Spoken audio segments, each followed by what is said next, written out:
But did you know that the world spends more on soft drink than on aid for the poor? Or that global military spending is 13 times more than all the aid from wealthy countries? Well, these facts, but also the many aid success stories, are featured in a new report, Effective Aid Helping Millions, released today by World Vision Australia. Tim Costello is the CEO of World Vision Australia, joins us now from our Brisbane studio. And Tim Costello, some people will argue not much is achieved by aid. Your report today seems to try to show how aid, though, can really be effective. Yes, it does, and I think trying to show certainly Australians that what they give makes a difference and our government aid is effective is a really important thing to do. The first point, and you just made it, is really how little the world does spend on aid. 1/13 of military expenditure, far less than soft drink. So when we're spending so little, I think it's quite remarkable that since 1990, that spend has saved 45 million kids' lives. So the number of children under the age of 5 dying each year has dropped from 12 million a year to 8 million a year. The number of children who have now got primary education has increased by 40 million since the year 2000. So those stories really need to be heard because there is so much cynicism that this is all a waste of time and countries are corrupt and it makes no difference. Tim, it's Peter here. I know you've also launched a new program called C Solutions, Social and Economic Empowerment, which seems to me to be quite different from how many people understand aid. Is that right? Yeah, absolutely. So child sponsorship, which World Vision has 400,000 Australians who are committed to, is really the aid bottom floor. It's saying that you actually need health and education, clean water, and that's what child sponsorship does. What C Solutions, Social and Economic Empowerment, does, it's a hand up, not a handout. Aid is a handout. You can't run a business if you are sick and don't have access to education.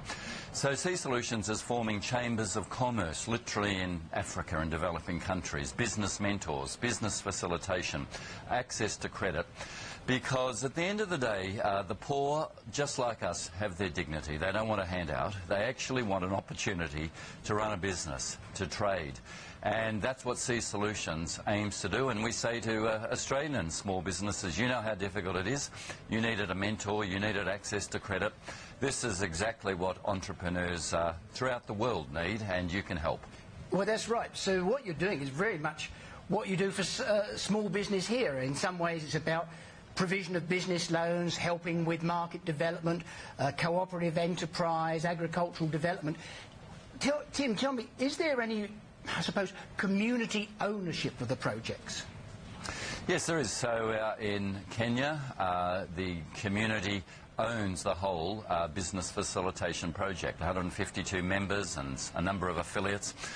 And essentially, it's saying, in addition to just knowing about markets, there's maybe a bridge down that means we can't get our products to market. So the community owns the advocacy to say, we've got to get government to build that bridge or find someone to build that bridge because that's what's keeping us poor.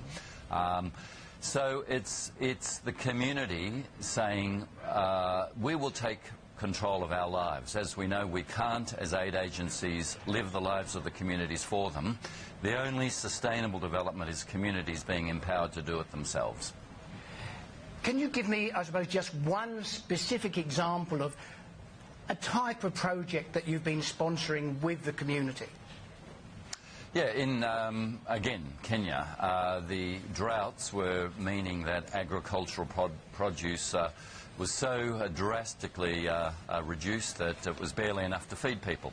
So we set up a business incubator that helped with different yields and strains of seed to sow, and because there was then lack of access to where these new seeds could be sold, we set out a whole scheme of access to markets that gave them information through telephone, mobile phones, to know the prices, when to sell, when not to sell, to get better prices.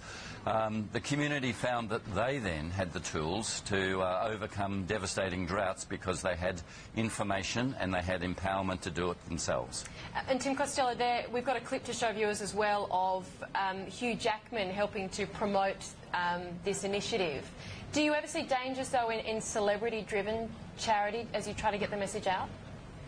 Oh, look, there is, and I know plenty of celebs who say I better do my stint as a UNICEF ambassador, and then it's on the pedigree, the CV. Hugh Jackman is completely different. He's been a child sponsor with World Vision since he was a kid.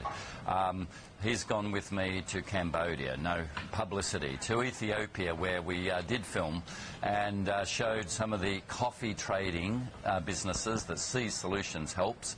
And we'll be going later this year to Peru together. Hugh walks his talk. He's one of those celebrities who actually really takes this very seriously, particularly his business. He's got a very good business mind. Tim Costello, thank you for joining us on Social Business. Much appreciated.